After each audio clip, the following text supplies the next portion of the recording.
नमस्कार। हमारा आज का विषय है, क्या मन के पास वह पावर है कि मनुष्य को मरते हुए मनुष्य को जीवित कर दे। जी हाँ, मन के पास पूरी पावर है उसके पास। क्योंकि वह जब मनुष्य का शरीर बना सकते तो उसके पास क्यों नहीं पावर होगी कि वह मरते हुए शरीर को जीवित कर दे, उसकी ला इलाज बीमारियों को सही कर दे।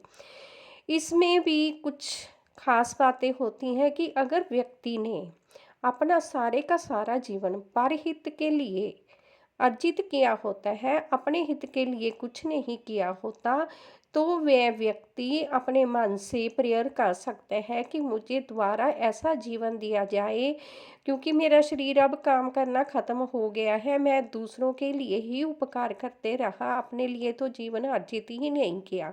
और जब वह अपनी भावनाओं से भरी वह प्रेयर ईश्वर के आगे करता है, तो ईश्वर मन को आदेश देते हैं कि उस शरीर में दोबारा ऐसी जान डाली जाए कि वह दोबारे खड़ा हो जाए और पहले जैसा फ्रेश इंसान बन जाए और पूरी तंदुरुस्ती उसे प्राप्त होती है। और अगर किसी इंसान ने अपने हित का ही सोचा होता है और दूसरों का नुकसान किया होता है, ऐसी इंसान को अगर विपदा आती है या शरीर पर ऐसा कुछ होते हैं जो उसे शरीर में दोबारा जान चाहिए, तो वह उसकी एक ही प्रेयर कार्य करेगी, वह होती है कि वह पश्चाताप करे अपने सारे के सारे कर्मों का।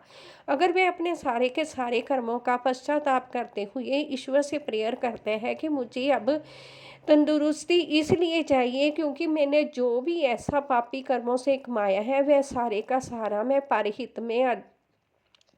परहित में उसे लगाना चाहता हूँ, और मैं आपसे एक मौका चाहता हूँ ताकि मैं अपनी सारी गलतियों का पश्चाताप कर सकूँ। और मुझे ऐसा करने के लिए शरीर चाहिए। और प्रभु खुश होते हैं अगर कोई पश्चाताप करना चाहता है। अगर कोई ईश्वर के साथ प्रेयर करने के बाद मुकर जाता है, तो ईश्वर उसका बहुत बड़ा दंड देते हैं, फिर वह कभी दोबारा शरीर प्राप्त ही नहीं कर सकता।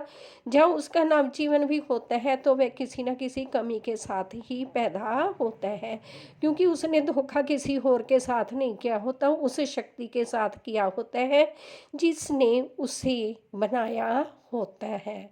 धन्यवाद हमारे विचार ध्यान से सुनने के लिए। खुश रहें, खुशहाल रहें, हर खुशी आपके पास रहे।